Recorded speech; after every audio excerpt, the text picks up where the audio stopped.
Good morning, everybody. Welcome again to Hard Drive 32. Great to have you here. It is a Friday morning, which means we're working on art for a 32-bit game, which is currently called Aspire. And I'm so glad to have you here. My hair is crazy. It is morning hair. And Tuesday, Thursdays, just a little reminder, is when I'm playing games at night at 9 p.m. And then otherwise, Monday, Wednesday, Friday, you find me here doing the art side of things early in the morning. So I've got my coffee. I'm all set up. Don't need anything else. Just gonna have fun doing some 3D modeling because today we're working on the main character for it, who's named Val. We're gonna pop into Blender and we're gonna see what we can do. So yeah, thanks again for being here.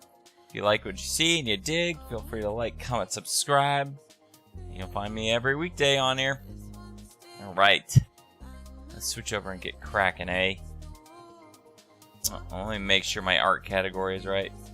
Boom. Twitch category set right. Excellent. I'm gonna scooch in a little closer to you. Somebody looking down at my screen here, like this, for a lot of the stream while I'm 3D modeling. Okay. Yeah, so I'm probably gonna do some touch-ups on her face just because I'm kind of just getting used to Blender again, and there's so much that goes into it, and just like the little bit, since I'm doing low poly modeling more or less with this character design, any bit of geometry that looks bad looks even worse because it's just like even more apparent due to it being so little geometry on the character themselves. We'll adjust it some. We'll do little adjustments here. Let's see here. Un momento, my friends, as I try to get Blender to cooperate.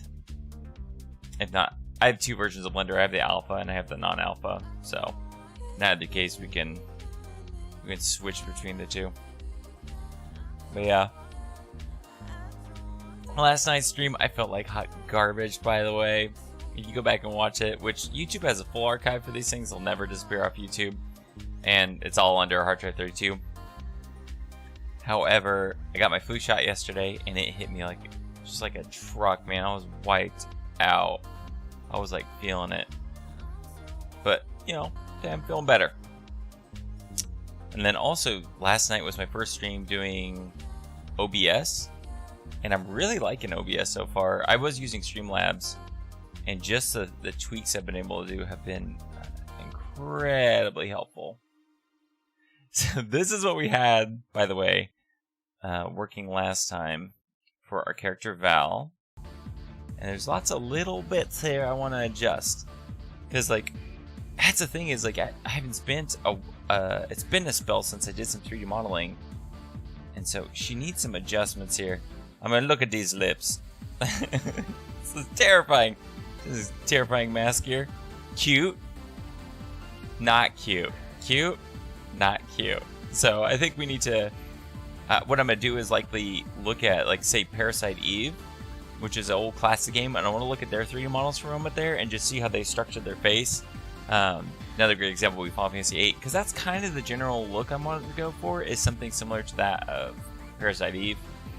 So let's bring up the lead character, Aya Brea, from Parasite Eve, and let's see how they did their 3D geometry for her face, and see if we can't bring that into mine. Because what I've got here is kind of almost like a low poly look, which is different than old 32-bit games, like PlayStation games. Let's see here. Also, man, there needs to be way more. There needs to be way more horror RPGs out there. It's shocking how few there are. All right, we're seeing a lot of people's fanfic versions of Aya Brea. Here's a PS1 one. So funny to see him up close. Oh, it's so dorky. Okay, so just looking at that. Here's her in 2. So that looks like His mouth portion is fairly flat on the characters. Let's see if I can pull this up. Okay. Zoom in. Zoom in for you fine folks. You can't probably see it all that well. Okay, here we go. So, you get a flatness for the mouth. With the bridge of the nose where we have a slight raised geometry. And it looks like it just almost like... Looks like it just tees off here. Makes a triangle for the bottom of the nose. And then there's the cheeks. Mid geometry here. But, for the most part, they almost kept it like... Let me pull my glasses off here. Looks like they have almost like a quad here that leads into the eye socket. And then they have a quad up to do the brow ridge. And then they have a quads across her forehead. So it's kind of interesting to see how they simplify them. So I'm going to pop that up on my other screen here. You guys won't be able to see her, but while I'm working here on this model, I'm going to adjust this. Yeah, so the one I made was way too detailed for PlayStation 1 game. That's the big takeaway from what I'm seeing. So let's revise this. Yeah, because my eventual goal is to be someone like, say, Puppet Combo Games. Puppet Combo Games, for those that don't know, do excellent PlayStation-inspired like horror games. And my goal isn't necessarily just horror games, but they do like PlayStation 1-inspired games, and they're fantastic at it. So what I did here is I'm generating a... Oh, let me turn off my mirror modifier for a second here. Generated a quick quad that we'll use to draw in the geometry. And what we're going to do is we're going to rotate it to where we can use it to do some modeling here. Boom. Move to our front view. Let's shrink this here down. By the way, I hope the audio is turning out great on the stream today, because I have done like quite a bit of touch-ups on my audio side of things, and hoping to make this potato mic sound as good as I can.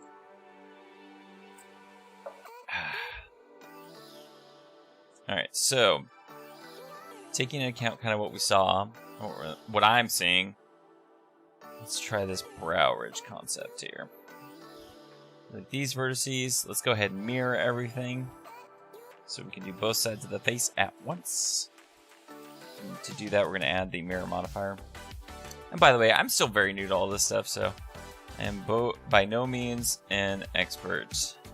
As likely will be apparent as I'm working, but I'm here to learn and get better over time. Alright, one moment as I think through my geometry. So we'll have one line for brow ridge top. And then we'll have cheek top here. And that is preceded by the tip of the nose. So I'm going to extend down to the tip of the nose. And where the nose goes down.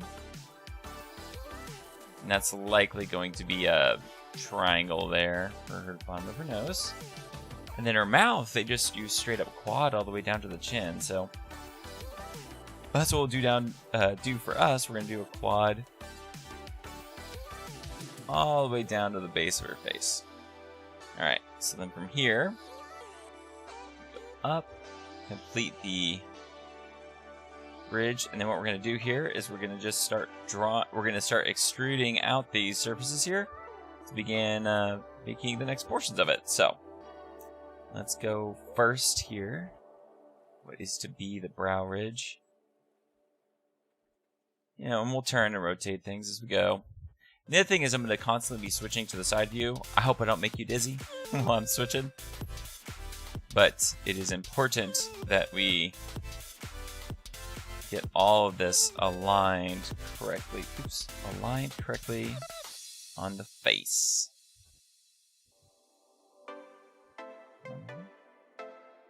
Okay, we good. So checking my phone for a second, make sure I don't miss anything about any of my. I'm a daddy-o, by the way, so I just want to make sure kids and everything related to my children's. Nothing bad's going on there. Yeah, the side view I drew quite quickly. Okay, grab that geometry here. This is her cheek, where eye will be. Brow ridge. You know, as I move things, what's nice is this is... Nope. My wife reminded me of something. By the way, I hope you're enjoying everything so far. It's going to be a good time. I'm just going to have a good day of working on some 3D modeling, which is awesome.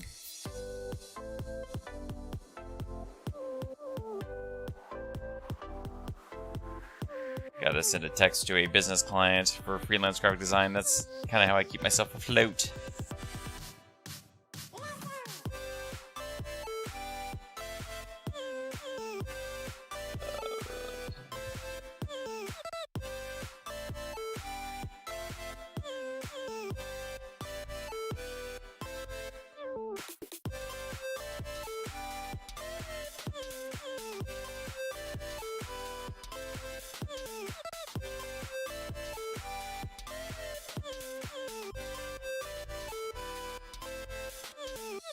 Cool.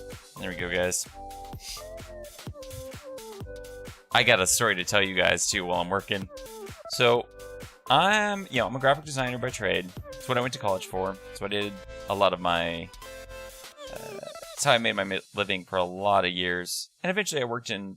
What's kind of cool is I actually got my start in video games. And that's how I, got to the point where I'm actually able to do what I'm doing here, which is fantastic. Like working on a freelance game, which is just awesome. I'm really fortunate, and it's partially having such a great family and stuff that I can do so. And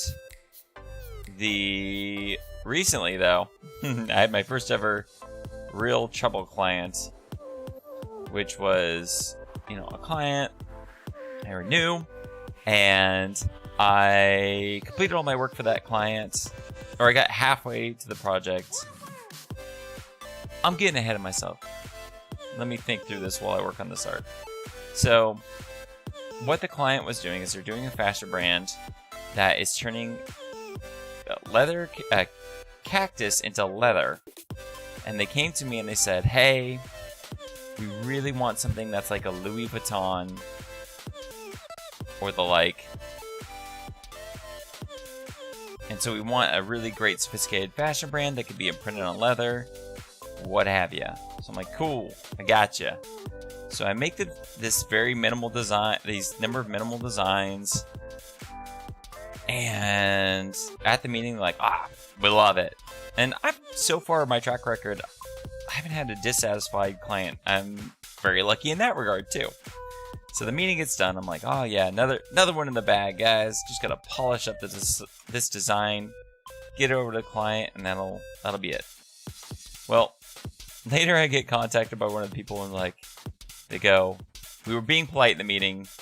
We hated your work. And what we wanted wasn't something minimal. Once we saw your designs, we realized we want something that was a total opposite. Like they wanted something painterly, and I'm like, what the? But you guys. And the thing is, to make sure I don't run into these type of problems, I have my clients do full-on questionnaires and the like, in order to get a full understanding of what they're looking for. Like they have to fill out these honestly pretty labor-intensive little questionnaires in order to get an understanding of what they want to do with their logo and so forth. And I was real shocked when they wanted something that was the exact opposite of what they'd kind of requested. It is what it is, man. It's just kind of design. So that's no big deal. I'm like, okay, guys, we're at the 50% mark. Let's just part ways. Sorry I couldn't, come through for you guys. It was the first time I've ever had to do this. I felt terrible. Yeah. Yes, Linda, I will give you the full cacti drama. So the way I word my contracts is the client has to pay 50% upfront. It's just the scoops. They gotta pay to play. And but the dude had a heart attack. And so I'm like, I felt terrible because the day he went to pay me is when he had a heart attack. So I'm like, no, you're fine, man. I understand. You literally just barely avoided the Grim Reaper.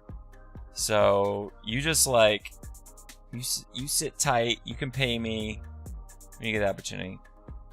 Well, about 6 months go by and 4 failed pay dates. And I'm like, oh God, I'm getting bad feelings about this. And so finally, I'm just like, dude, I'm so sorry it's come to this, but I have got to pursue legal counsel because I'm just not sure at this point if you're gonna pay me, period. It's just not looking too great, my man. I'm sorry. And he was like, okay, I'm gonna pay on the 15th. Don't you worry, I got this. I'm gonna pay it. I'm like, oh great, that's good. Whew. I'm not scared now. Thank you. And 15th came and went, and nothing happened. I'm like, dang it. What am I going to do now? He's not paid the date he said he was going to pay for like the 5th time. So I sent him a message and a text, and I'm like, sorry, my man. I'm now pursuing legal counsel. It's come to this. Just nothing I can do. I apologize. And then he sends me this very boomer-like message. It is like text line. Like each of the lines I'm about to say are like on their own separate line. It was like, first, before you go and sue someone, enter. Just want you to know, enter, that you should ask them, enter, if the check is in the mail. And I'm just like, I just keep it calm. I'm like, I'm so sorry, man. I didn't mean anything by it. I just need to know what was up. Thank you so much. I'll look out for it in the mail. And immediately I'm like, okay, let's see if he's pulling a ruse on me, and he's just trying to delay it again. It's like, is this another stalling tactic? What's going on here? So, like 9 days go by. I still haven't gotten anything. And finally, when I'm just about to contact the guy and be like, sir, he fed me a line. Finally, it comes in. And the thing is, it's postmarked first. It's postmarked for the 21st. So the 15th was his original pay date. On the 20th is when I threatened him that I was going to legal counsel. So him saying it was in the mail was a total lie. It was never in the mail at that time. It was after I threatened him with legal action. And what it was is he sent me a check. And one part of the story is the method in which I wanted him to pay was PayPal. It's just more secure, it's easier, it's immediate. And what he sent me in the mail was, I'm going to send this dude right back in the hospital. Yeah, exactly. I'm going to send my boys after him. Jimmy Two Fingers and Lenny No Legs. I'm going to have him crawling at him and go take him down. And the check I cash, and then the check bounced. Linda there is on point. Yeah, the check bounced. I'm like, he did feed me a lie. This is all bubkiss. He's been just stringing me along this entire time. So then I'm like, how do you pursue someone, like he's in Florida and I'm in Missouri. Like, how do you pursue someone that's in a totally different state for money? Have I just boned myself with this dude? Like, how am I going to pursue it? And so I contact local legal counsel, and they're like, what you got to do is you got to get a local lawyer. So I research the dude, find out where he lives. So I could go, I'm going to go after him. I'm going to get a crowbar and take it to a sports car. Just kidding. That's all allegory. I'm not going to do that. And for legal protection, I will do none of those things. So I talked to a Florida lawyer who was like, oh, this is open and shut. The fact that the dude tried to pay you is admission of guilt, and he is trying to feed you a line. Don't put up for this. This is easy. I would sue him. And so this guy's like, the lawyer is like, I'm going to send him a letter saying you're going to sue him if he doesn't do this. And so, within a day, I get a message back. Oh, geez, look at these. This girl needs to eat. Look at these sunken cheeks. Oh, skeleton girl. So, ta-da! Within a day, I get a text from the fellow going very apologetically, "Oh, I'm so sorry, dude. I didn't mean anything. I used one of my old business checkbooks. I didn't mean to use that checkbook. That was the wrong checkbook. And I promise I'm going to pay you by PayPal because that's what we agreed upon." And it was very obvious that the letter had reached him quite quickly because he was just like, not going to do this. But it was kind of fantastic. Like, I don't know if you guys are working in arts fields. I've always been like terrified to kind of pursue anyone for payment or anything legally.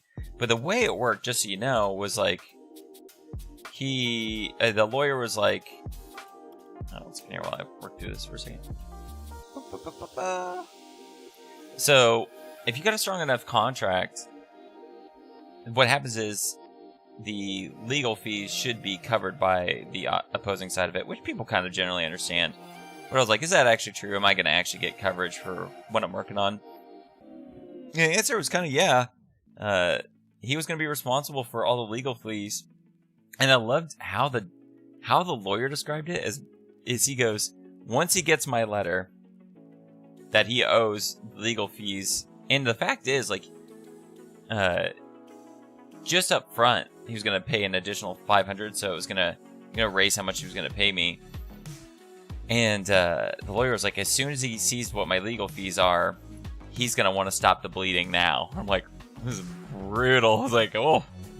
And that's totally the case. That's what happened, is he just did not... He didn't want to continue this in court, because I think he quite understood the trouble he was in.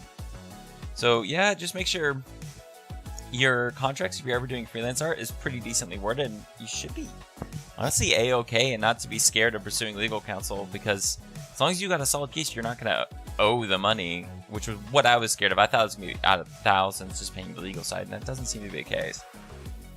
And he wrote that letter for free. That's the other thing. I read this online. Lawyers will send things on their own stationery for free for you, just because they know they might have a case. And so if you ever get in the thing where a client won't pay, just ask the lawyer, but like, hey, can you send them a letter of remediation, which just means that we're going to sue them, on some of your legal paperwork, and they'll do it for free. And then boom, like, they'll more than likely pay, from what I've seen. My anecdotal evidence, my 1 out of 1 case that I've won, that a Phoenix Wright won, is you just got to get them a letter, and they'll be too scared at that point. Don't be a sweet, nice artist. Be a tough business artist. Be like Chris Doe from the future, a design machine. Get your money. Alright, let's see here, guys. We got a lovely little face mask. I'm much happier with this one than I was the other one. Yeah, this is going to be great. I think I'm going to be able to paint on the texture work to this one, and it's going to look quite good. So, next things next. Let's just go ahead. I'm going to bring up our Aya Brea here. Let's look at this PlayStation 1 model here. God, by the way, I am terrified to type in any female character into Google, not knowing what my result may be. Let's look at her 3D model here. Just like, what am I going to get? Okay, perfect. Oh, wow. Someone here ripped some of the 3D models. Let's zoom in here. Let's look at a PlayStation 1 model for her. Let's see how they did this here. And I'm trying to look at the the base geometry here to see how it all flows. Let's see here. Oh, by the way, I was gonna ask you, Linda, how you feeling the audio setup? Is it pretty good? Do you want me to bring music up or down? Keep it the same. And also, I want to say I was playing some Spotify DMCA free music on a bunch of my previous art streams, the past like 3 or 4. Dude, I got hit with such takedowns, copyright notice. Still, for anyone that does streaming, don't trust anything that's quote unquote DMCA free. It's a lie. Okay, so you get kind of like arms are nice, like quads here. She's got good quads, brah. I like her quads and triangles are just so bad. And then looks like a cylinder for the neck.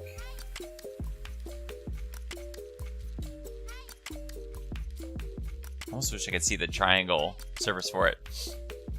3D model mesh or wireframe. Wireframe. I need to type in wireframe. Let's see if we can see that. I want to see your wireframe. Yeah, this is the crap I'm concerned about when I'm searching up Aya Brea.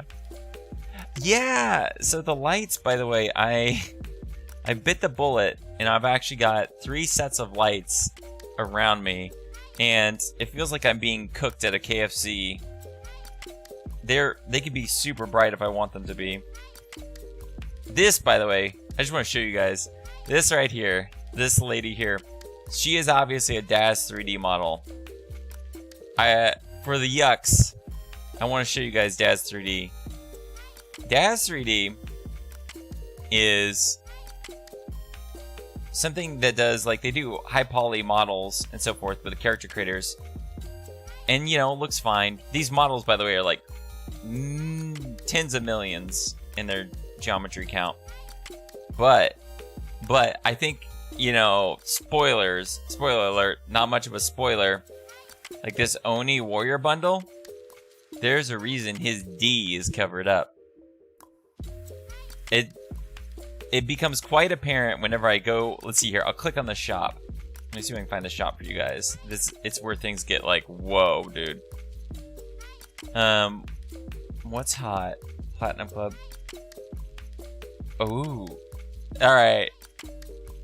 Yeah, like for example, I'm clicking on this. Woohoo! Nothing not safe for work here. But at one point, at my game company we're working at, they were like, we're gonna use Daz. I should have given him a voice like he's like smoking a cigar. But we were new to 3D and we thought Daz 3D is it. We don't have to 3D model anymore, boys. We got Daz 3D. We'll just make our characters with Daz 3D. And so my boss bought a license for everything, and very quickly we realized that these things are way too high poly count to even ever possibly used in the game. 2, they're all disturbingly made for fetish and kink things. So very quickly we realized it's not going to work, and the amount of work it takes to make them game ready was just not worth it. The funny thing is, maybe with time,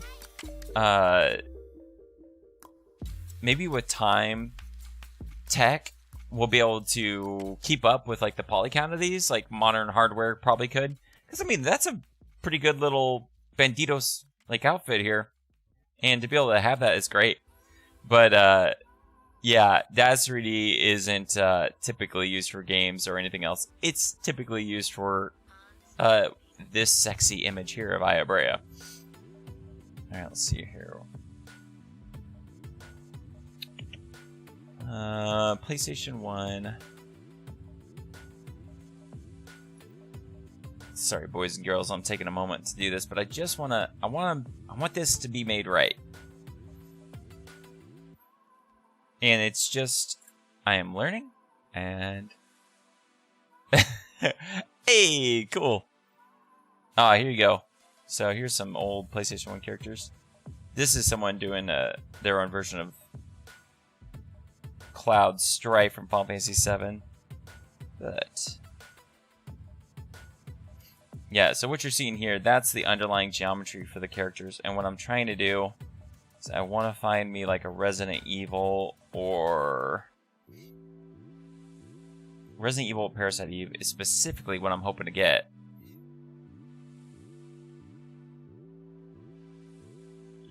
Because they will give me the best representation of what I should go for with the body.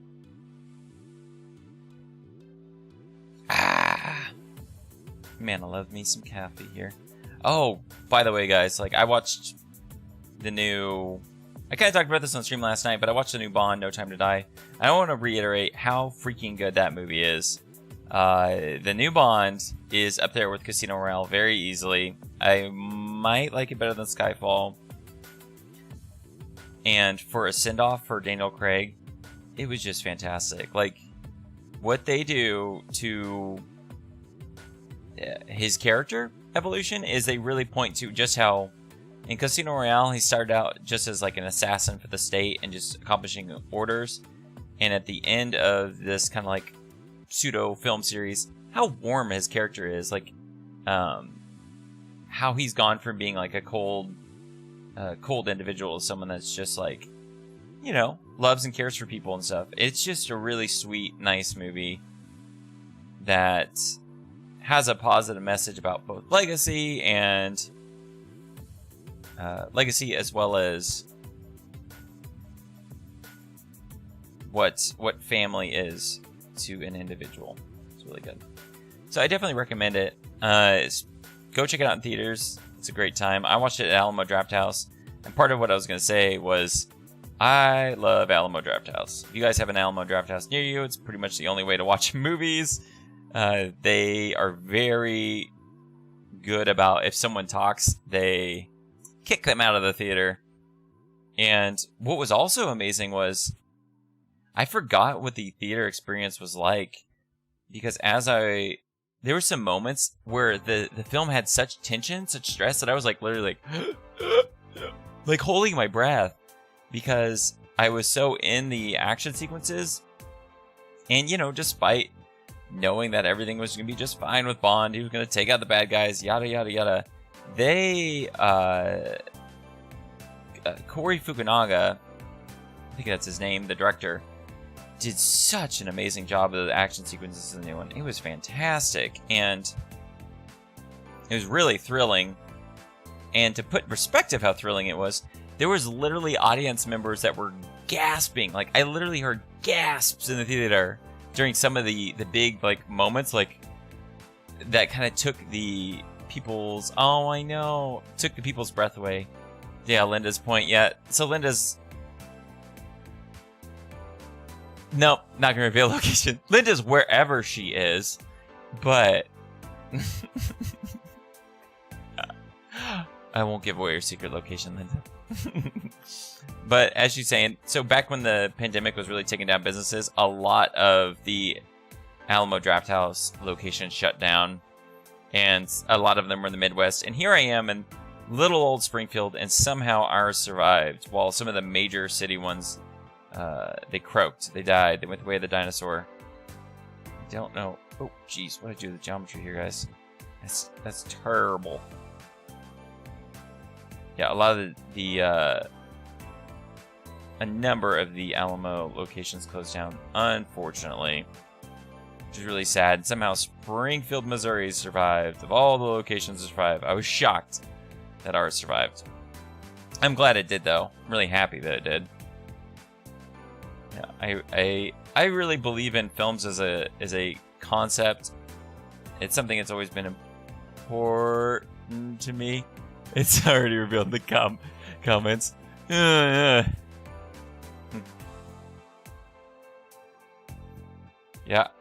There's, by the way, so one thing is, when I worked in video games, I wasn't allowed to reveal that I worked at a video game studio. We worked on mobile MMOs, and our bosses at the place I worked at were very, very secretive about where we were located, because they were worried about threats of, because we dealt with a game where people were spending tens of thousands of dollars, and so he was very concerned, like, someone was going to come after us just because they, lost their ship in their game. Sorry, guys, I'm really thinking through what I'm going to do next with this character here. But, I'm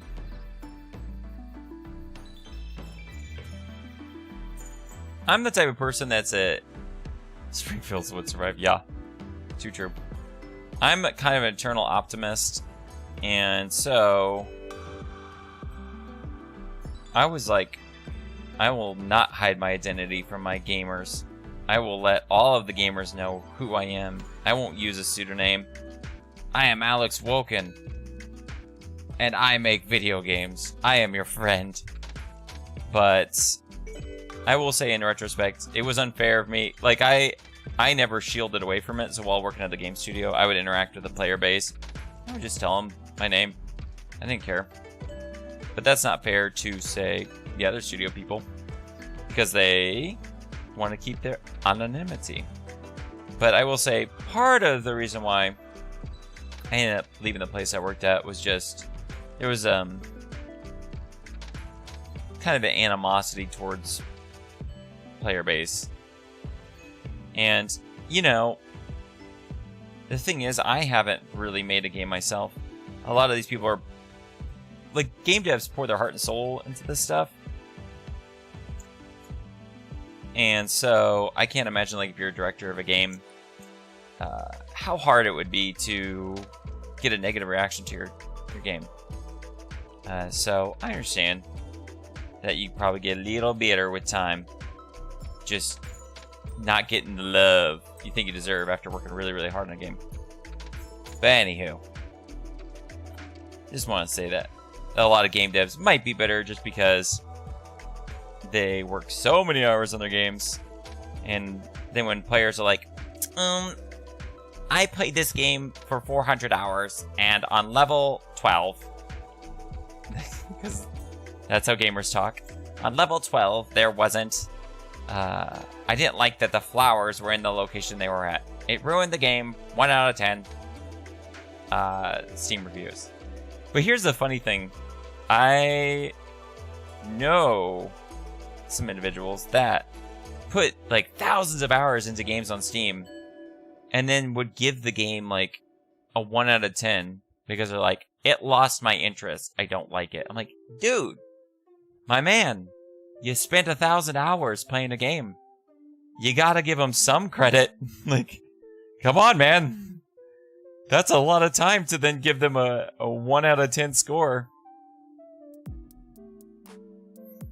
Yeah, well. People be people. I'm a time if a game gives me...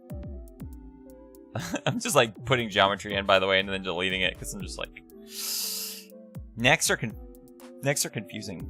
Let's make a cylinder. Let's make a cylinder. Maybe that's our solution. My only problem with, by the way, Blender is you create an object and then you get this opportunity to then modify the settings for it. But as soon as you select those settings, that's that, more or less. Like, unless you're doing modifiers. Versus if you're working in 3ds Max, until you kind of like expand your selection, you can just keep tweaking like how many sides this thing has. It's one of the great things about 3ds Max is it's got a lets you modify things to quite an extent. Dang, I don't even think that's... I did 8 sides for that. I'm gonna do less sides than that. And we definitely need it to be an odd number because of the chinny chin chin on the character.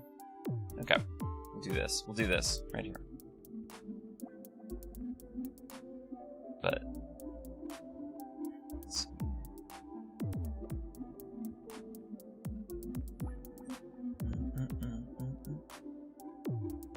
so I suppose my lesson out of that entire conversation was a few takeaways here. Because, man, game devs work a lot to their games, so props to them for doing so. And give them a little love every once in a while. But I also don't want to be an apologist for things. I think that's one of my problems is because I know just how much hard work goes into it, I can be very forgiving towards the games I play. And I need to always keep in mind like the perspective of the gamers. And their time is valuable too. It's not like choosing to play a game. I mean, you lead a busy life, and that's like recreationally. You sit down at the end of the day and you're like, I want to spend these next few hours after working a hard day playing a game. That's so incredible. That's so sweet and nice that people, you know, just have games as a hobby.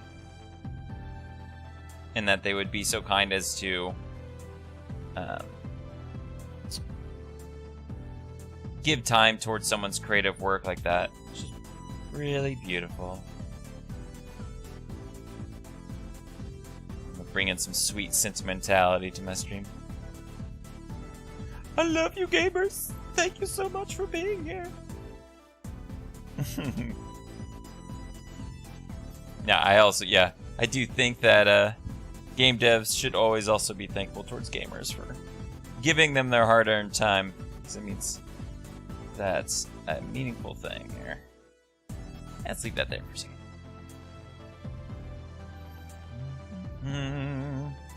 By the way, a little helpful tip if you're working in Blender. The way you slide down the pre-existing normals is use the move key twice, which is G.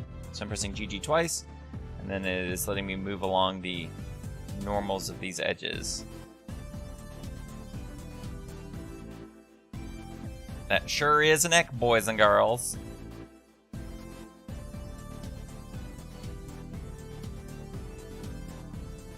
You're more of a chin.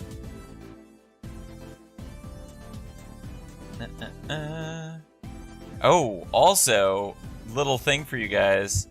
There is a new Chucky, the creepy murder doll horror show, or horror character. There's a new TV series that just came out for it on Sci-Fi of all things that is supposedly incredible. It's got 10 out of 10 reviews. It's got 100% Rotten Tomatoes, and I've always been kind of a fan of Chucky. Like, Chucky's up there with... I like my horror people to be kind of funny, so I really like Freddy Krueger, for example. And so I was really pumped about the TV series already, and I've watched most of the new Chucky stuff, and it's been fantastic. Just the new movies like Cult of Chucky and Curse of Chucky, those kind of things. But people are saying it is a trans queer serial killer show that happens to feature a living doll, which is not at all what I thought Chucky would do. And supposedly it's fan-freaking-tastic. So I really, really want to watch it. I was not expecting that to be the synopsis for the show at all. And it's got the same original crew behind the original Chucky series. And it's got Brad Dourif doing his performance as Chucky again. So I'm like tremendously pumped to watch that. And the best part of all, is my wife wants to watch it. My wife has never seen a Chucky. And so for Halloween, we're going to marathon Chucky. That's going to be our goal. And I'm just so excited to watch, show my wife Chucky, which is such a great... Man, all of them are generally good. The only one that's a little odd is like Sita Chucky, which is like with Chucky's kid, who, by the way, Chucky's kid is totally modeled after, what's that singer? Odd dude. Ziggy Stardust. Changes from place to place. Changes. Why am I forgetting David Bowie's name? It's David Bowie. So Sita Chucky, they modeled Chucky's son after David Bowie, of all things. But anyways, so they got most of the original, they got the original voice actor back, they got the original Chucky director back, something Mancini. I can't remember his name exactly. And so it's like very faithful to the deep Chucky lore. Boy, I'm excited, and I can't wait to show my wife Carrie the Chucky films because they're so much fun. They're so dorky. They're so funny. They're not very scary. They can be creepy from times. I'm actually the type of person who's not super scared of dolls. Dolls don't get me too much. So things like Annabelle, for example, like Annabelle, I'm like, meh. It's okay. I'm not super scared of you, Annabelle. But I am there for the yucks. I'm there to laugh at Chucky doing some crazy, silly kills. And I cannot wait to watch it. Really pumped to see what they did with the series' original creators. And also, like, the latest film for it. Yeah! Thought Spencer's was just a dim-lit kids store. I didn't go into a Spencer's until I was, like, 25 or something. Yeah, I keep trying to remember my impressions of what a Spencer's store was, even.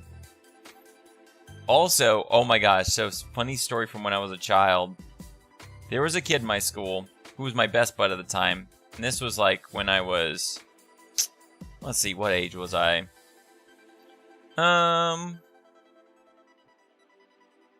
6 to 8? 6 to 9? And this kid, who was probably just a year older than me, convinced me that Chucky lived in our woods. He convinced me that Chucky lived in our woods. He had a secret fort and base, and that he was constantly watching me. And not only that, he gave me like how I could reach him and stuff like that. And so Chucky was like a literal, like, you know, other kids have nice imaginary friends. I thought Chucky lived in my woods. So thank you to whoever that child was, trying to terrify me for my growing up here. So I thought Chucky was a real deal thing. It wasn't no movie, y'all. There was a Chucky out in my woods. So that was a part of my childhood experience. I was thinking I had to deal with that.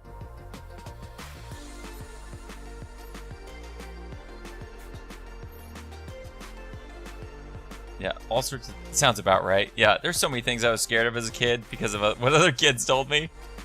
Oh! Which also, this is terrible. I'm gonna admit this. Okay, so we had Santa visit our school. And this was second grade, if I remember right. First or second grade. And I had already figured out at the time that Santa wasn't real.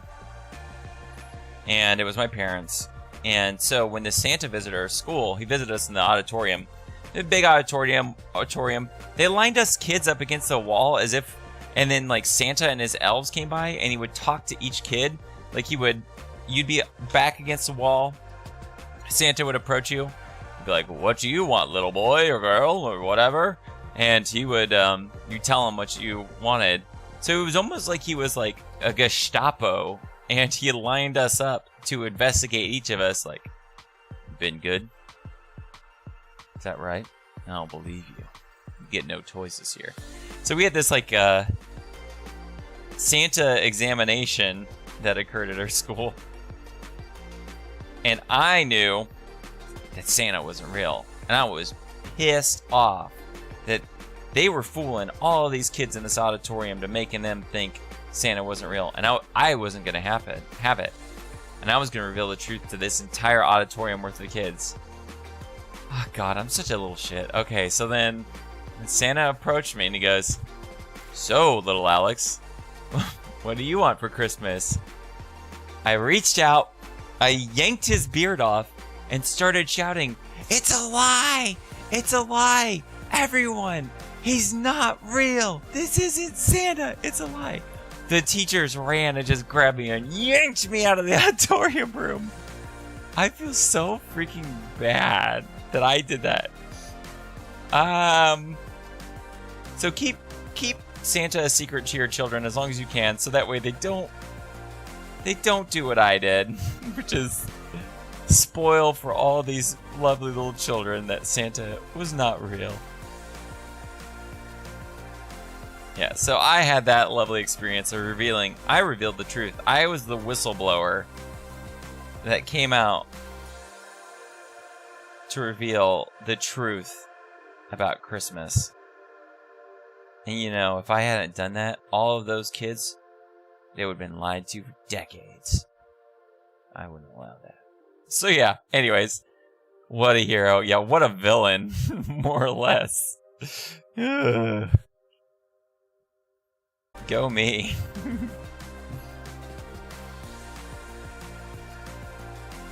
Let's see here. Look at those hips. How are we feeling about those hips? One thing when working with geometry is you want to make sure that things don't stretch too much, because then when they animate, it can look quite bad. So I'm trying to take into account that she's going to be wearing a jacket, and also not having too many what is called triangles. because a triangle doesn't animate all that well. I met a 13-year-old last year who still believed in Santa. Imagine that. Oh, that's so sweet. What a sweet summer child. That's so sweet.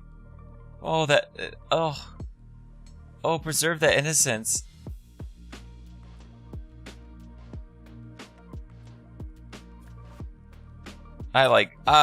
What a good person that individual probably is.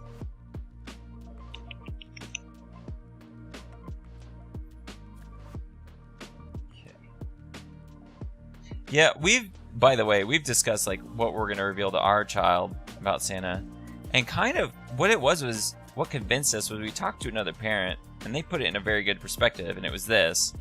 The reason you want your child to believe in Santa is that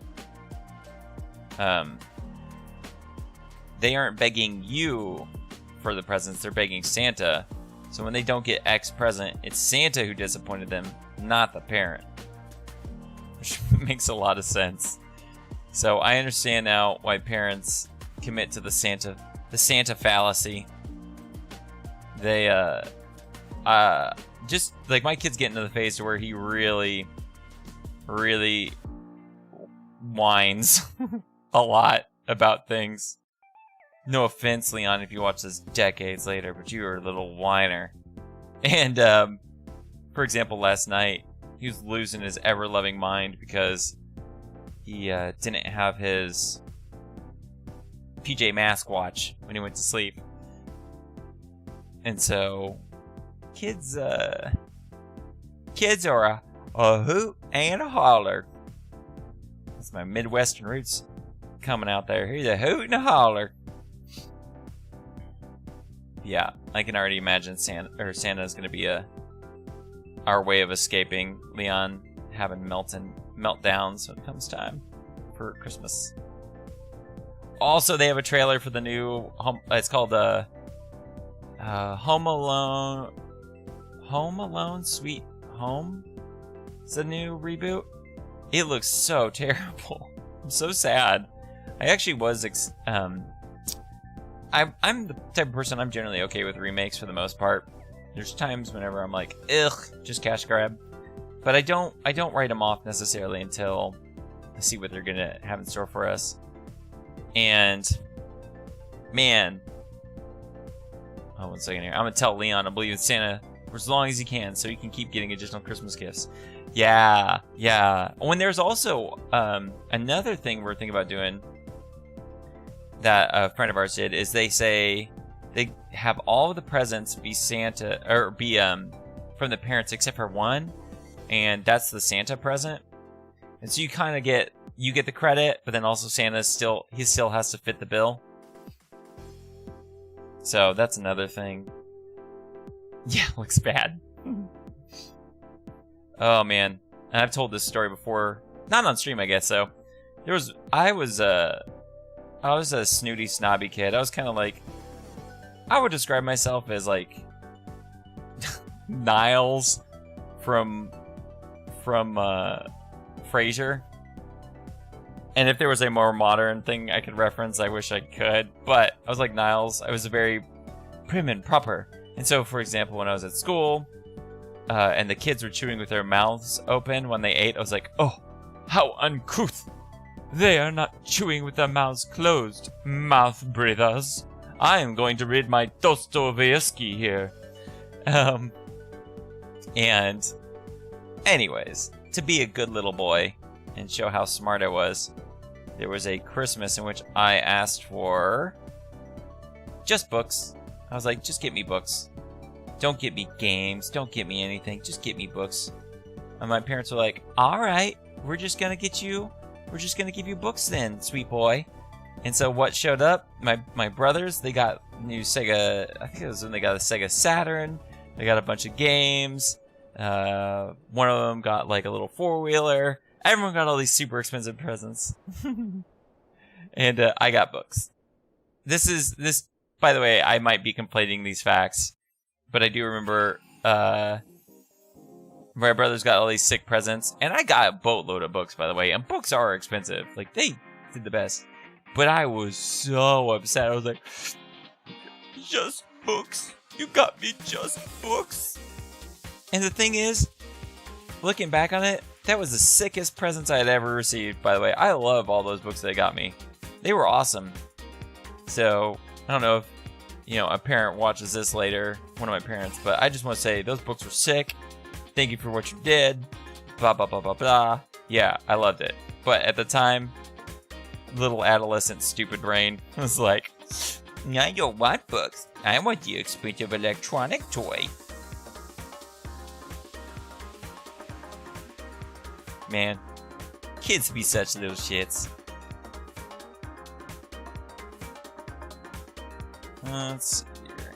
Just in geometry. Try to make this legs more cylinder-like.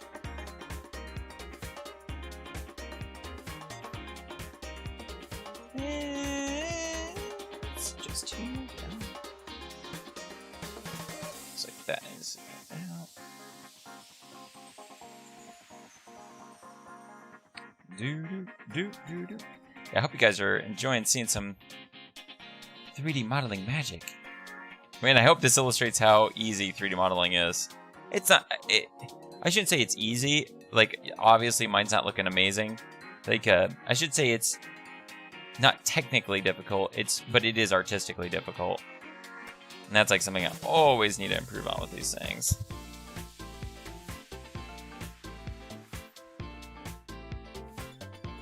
And it's time consuming. That's a very time consuming process. I think the biggie is just always making sure that you're jumping between your views to make sure that you are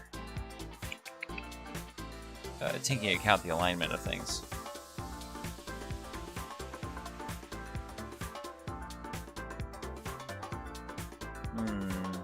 And you gotta make sure there's just not a lot of stretch on certain stuff. Let's see. This is what we have at the moment. Whoa, so scary. Whoa. Let's keep going. I'm enjoying this. I'm enjoying my time doing this. Let's keep modeling. Yeah, if you guys ever want to pick up Blender or any of those things, I would always recommend Blender just because it's free. And just see if 3D modeling is for you. And then you can, you know, pursue college or use an educational license to do the other programs because, you know, they cost a boatload. The other ones. Here's a question. So we've got on here, and I love the look of this, we've got these edges here. But if I'm going to do the edges, it's going to introduce a lot of additional geometry to the character.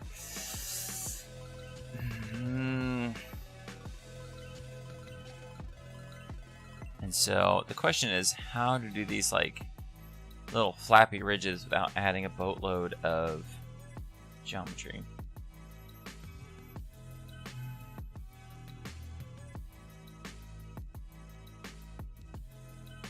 I think what we might do is reduce the number of them. So maybe do half of what we have at the moment. And then, yeah, so for example, it's like here.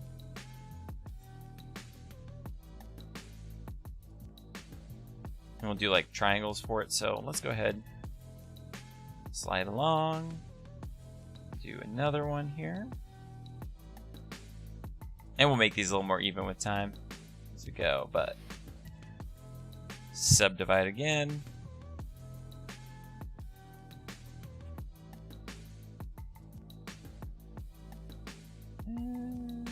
Maybe add one more for flare. Yeah, we'll add one more for flare. And we'll slide this edge here down.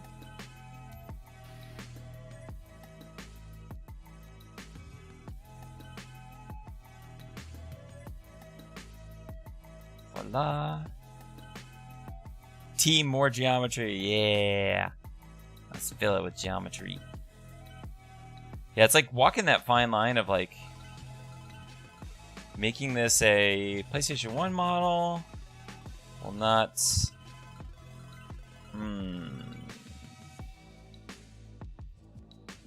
Oof, I made a mistake. Delete vertice. I think I'm gonna smooth this one out and then do just one more via up here. And we'll adjust these. So what we'll do is we'll take this edge here, slide. Oops.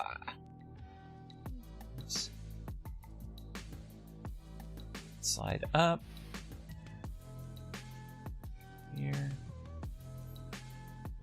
Same thing here. Slide up. Up.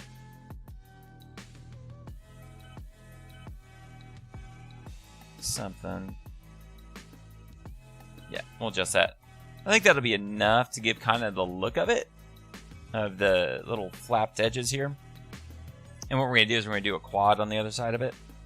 So let's adjust his legs here. Give her nice calves, calf muscles. I do want her to just like look physically fit. Fit as a fiddle.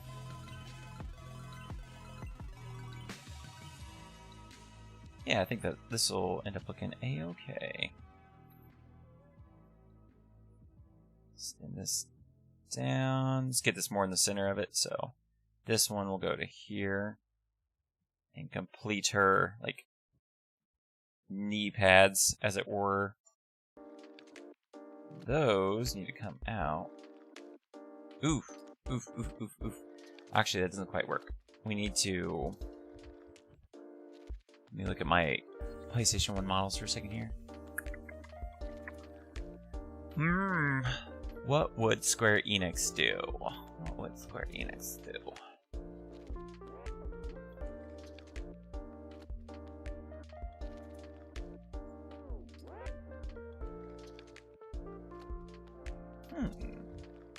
Oh, I got a message. It might be. Nope. I was hoping it was going to be my client so I could give you an update on the story. Yeah, today, by the way, is the day that he has to pay. Otherwise, it is lawyering time. So, next stream, I'll have an update on that story. And who knows, maybe I'll be able to tell you guys a legal drama. You know what I could do that would look nice? What we'll do is we'll keep this somewhat flat here. Come out. So I don't want to extrude. So like, for example, guys, I don't want to make little small edges like this. Because just the generation of games they just don't typically do that with their 3D models. So I want to avoid doing that. And I want this to look authentic.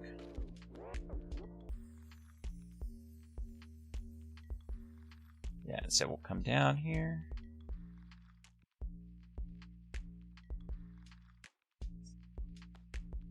Voila.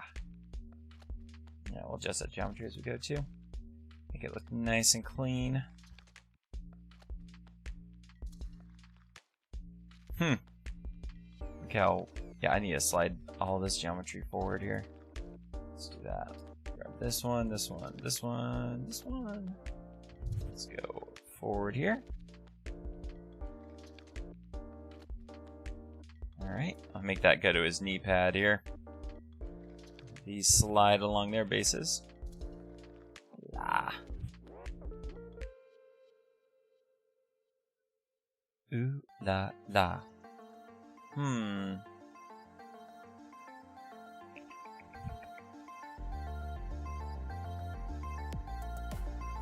What I think I'm going to do is I'm going to separate this selection. So what I did was I took those triangles and I made them their own 3D model. And what I'm going to do is I'm just going to move them.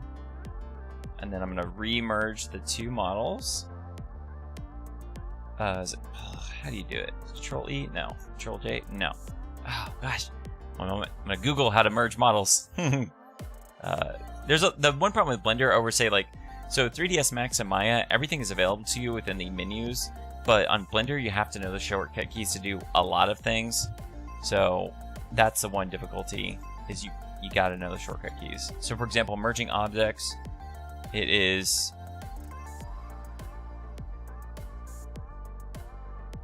Oh, guys, I had it right. I said Control J. But I think I just messed it up a little bit. So I had it right. So it's Control J. Yeah. Let me am I in object mode? Oh, there you go. It's because I wasn't over the screen here. So cool, I had that right. Just had a wee bit off here.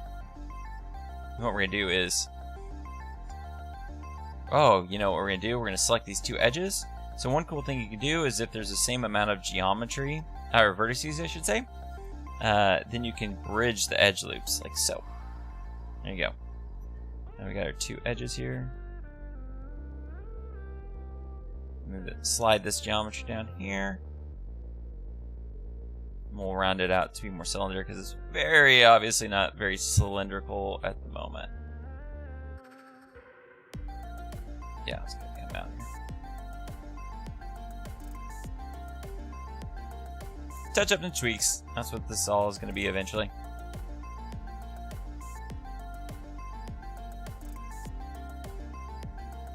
So you want nice edge flow across your entire design.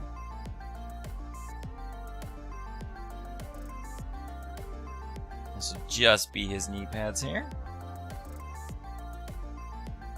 Or her knee pads. And then they actually kind of extend back on the knee here.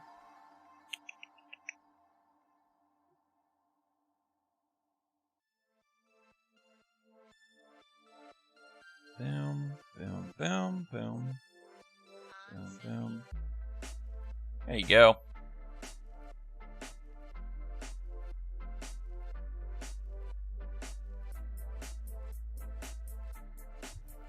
And that's going to form her odd looking kneecap here.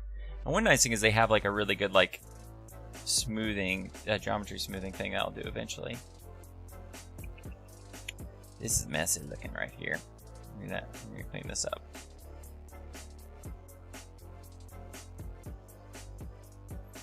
So what I'm gonna do is, yeah, I'm just gonna take all these here. I'm just gonna try to make it. So it's a lot of geometry, let me tell you. But I think this is gonna be okay, and we can adjust later. The nice thing is it's easier to cut down than it is to build up, and so we will definitely probably travel back through here eventually and do a much cleaner representation of all this. Till then, this is just fine.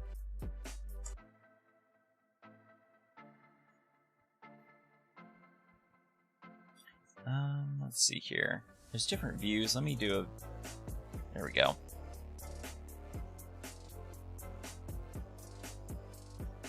A little wireframe view so I can see what's up. Cool. Yeah, it's funny, when I started off the stream this morning, I wasn't quite in the flow doing 3D modeling, and now I'm feeling a little more comfortable. I mean, this little neck took me ages. So, getting there. Yeah, I do think that I've made her character a little too complex compared to a 32-bit game, but you know, this is just a prototype. That's fine.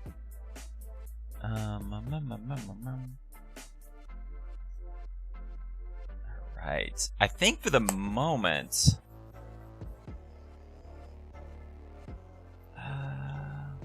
give me 1 second here. Debating if I continue. Let's see what time I've got. 9:46? Yeah, I can go for another.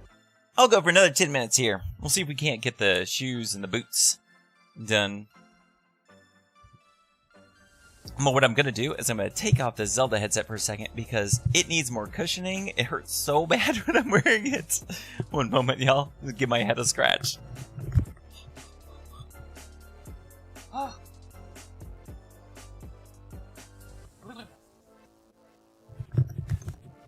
Better.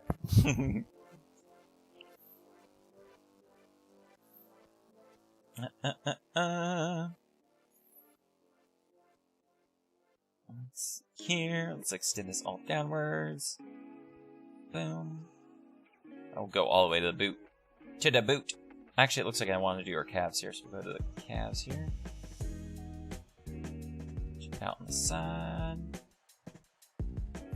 Let's scale it on the 0, or a Z0. And that'll flatten it for us. Stand down here. Okay. So part of why I'm constantly switching views is so when you're grabbing and moving your geometry around, it is according to whatever perspective at which you're, at least the current settings, it's according to which perspective you're looking at. So since I'm in the front view, as I move things on with the G key, it's moving them along the Z, and it's like a very reliable way of knowing where my geometry is going. Did you see streamers head dents from their headphones? No, I haven't. Please show. I hate it, by the way. I do not like this. Oh, one moment. Hello.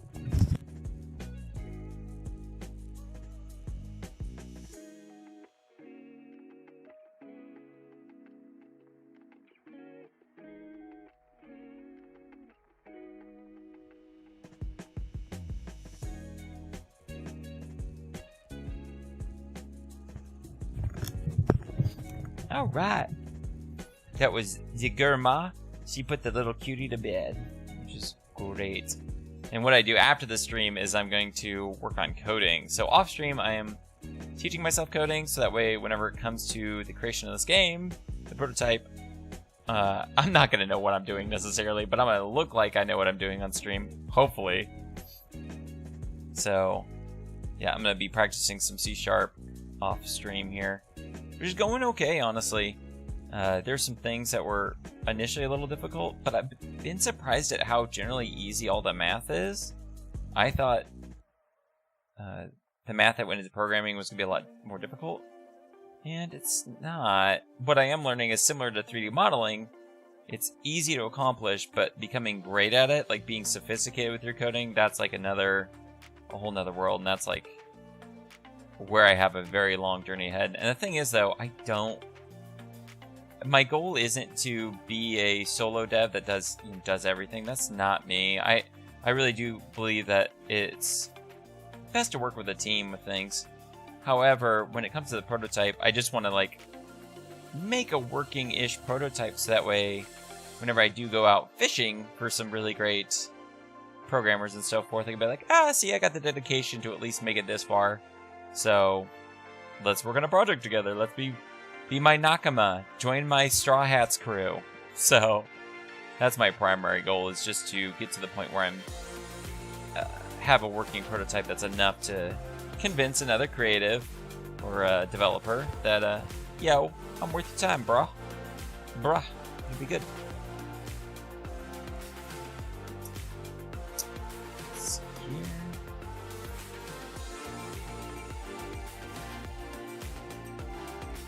SX0, no, SG0, nope.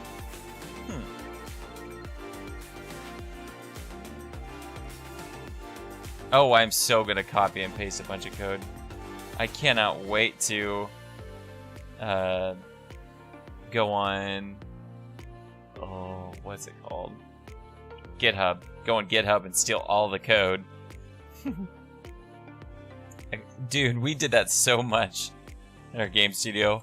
That's the dirty secret. That's the secret spice for all programmers, is GitHub is the solution to a lot of problems.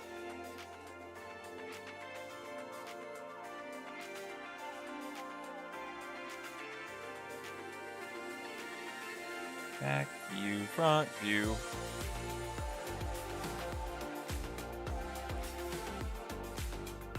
Yeah, for example, whenever I do get to the prototype phase, I'm going to be using a Unity asset kit that sets you up with like a bunch of character controllers for a third-person shooter and all those kind of things.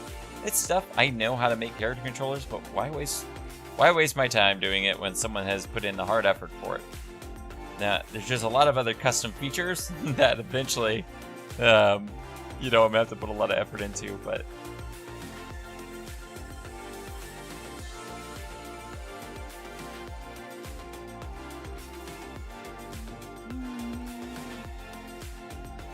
You see here how funky that geometry looks too. It's always like good to just check to see how things are generally looking.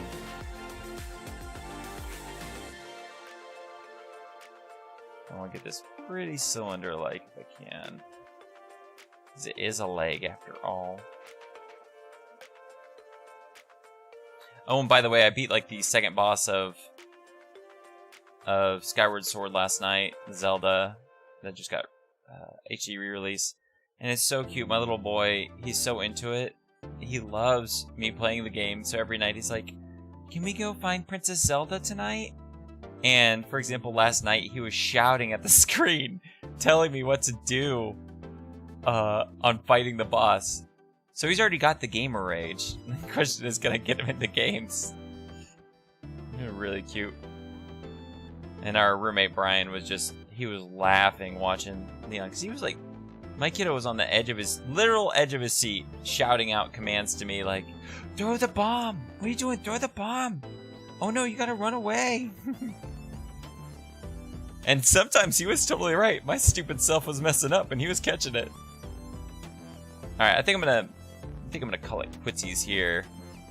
I'm really excited to move on to the coat phase for this character. And like the backside, like we're getting closer. I think next stream we'll have the feet and coat in a good spot. And then Wednesday would probably be the arms, finishing the head. And then Friday would be maybe probably polish work. I'd probably do polish work on next Friday. So yeah, by next Friday we should have this character model wrapped up to the point where we'll be able to then do some texture work, which is fantastic. And getting closer and closer. Also, boy, I just realized I haven't saved in ages. Oh my gosh. Thank you, Blender, for not crashing. I could have lost everything way earlier. And that would have been that. Because that's the way those 3D programs work. Well, anyways, thanks for being here. Especially Linda. Great to see you, Linda. Great to have you on stream. And to anybody else watching, thanks for being here as well. And Hard Drive 32 is on Monday, Wednesday, Friday in the mornings here at 8:30 a.m. working on the art side for the game. And then Tuesday, Thursday nights at 9 p.m. is whenever I play a 32-bit game. Right now I'm finishing up one called Hell Night, which is like a survival horror set in an underground Tokyo. It's like dungeon crawlery, some jump scares. It's pretty good. It's got a really neat, like almost like the lore of it is based in Hindu mythology, and I'm really digging it. I think next Tuesday will be the final stream for it. I believe I'm right near the end of it. It's the way it's feeling anyways. And then Thursday we'll start a new game, and I'm debating on what the new game will be. There's a lot of really cool ones that I have. Things like Kudelka, which is a survival horror RPG that is the prequel to Shadow Hearts, which is a really cool PS2 RPG. Not many people know about it, and it's one of the weirdest combinations of horror plus RPG. It's really fascinating and interesting, and I'm thinking that might be the next one. And then in November, it's going to be whenever I do my Parasite Eve drunk run, which the first time I ever had a drink was playing Parasite Eve. I had screwdrivers with some Simply Orange, and in one sitting I beat it, but I was pretty well blackout drunk for it. I thought, let's just recreate the memories of whenever I played that in November, and we're going to do a drunk run of it. So here on stream, I'll get some Simply Orange, I'll get some vodka, we'll sit down and try to beat it in one playthrough, maybe make a drinking game out of it. The last time I beat it that way, it was pretty bad, but pretty far gone, but we'll have fun either way. So anyways, that's a little peek as to what's ahead. Good to have you here again. Catch up with you on Monday, and have a great weekend ahead. Ciao.